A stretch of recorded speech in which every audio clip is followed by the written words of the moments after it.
Hello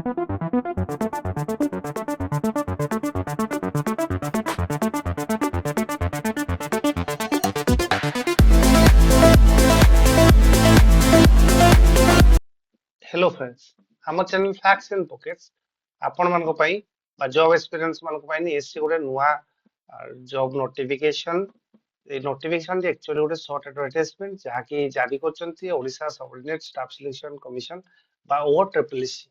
तो ये notification T आज ही बाहरी छि बा आज बा 24 डिसेंबर 2025। तो ये अनेक प्रकार पोस्ट पे बाहरी जहाँ मध्य अच्छी रेवेन्यू इंस्पेक्टर बा RI, ICDS supervisor, village agricultural worker VAW, junior assistant, assistant revenue inspector, अमीन आउ स्टैटिस्टिकल फील्ड सर्वेयर। तो ये एतिकी प्रकार पोस्ट पे यार गोटे शॉर्ट एडवर्टाइजमेंट देछन। आ से एडवर्टाइजमेंट रे मेंशन अछि केवल डेट डेट होछि आपन को ऑनलाइन रजिस्ट्रेशन बा री रजिस्ट्रेशन पे जो डेट स्टार्ट हे जोछि ता होछि आपन को 29/12/2025 रो स्टार्ट हे जोछि आ ये सरीबो रजिस्ट्रेशन आपन को एंड डेट बा लास्ट डेट जो कि आपन रजिस्ट्रेशन करि पारबे जेते पर्यंत ता होछि आपन को 21/1/2026। किंतु आपन को जो सबमिशन ऑफ ऑनलाइन एप्लीकेशन ता पूरा मासे धरि रहइबो जाकि 29 डिसेंबर रो 29 जनवरी पर्यंत चालू रहइबो।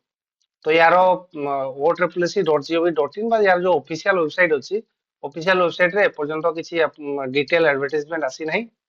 तो जते जल्दी आसी जबे तते जल्दी हम चेष्टा करबो हम चैनल रे तारो ए डिटेल एडवर्टाइजमेंट को लेके उटे डिटेल आकार रे वीडियो आपण मन को पाखरे पहुंचाया पई से पर्यंत हम चैनल को सब्सक्राइब करी नोटिफिकेशन को ऑन कर रखंतु। धन्यवाद। जय जगन्नाथ।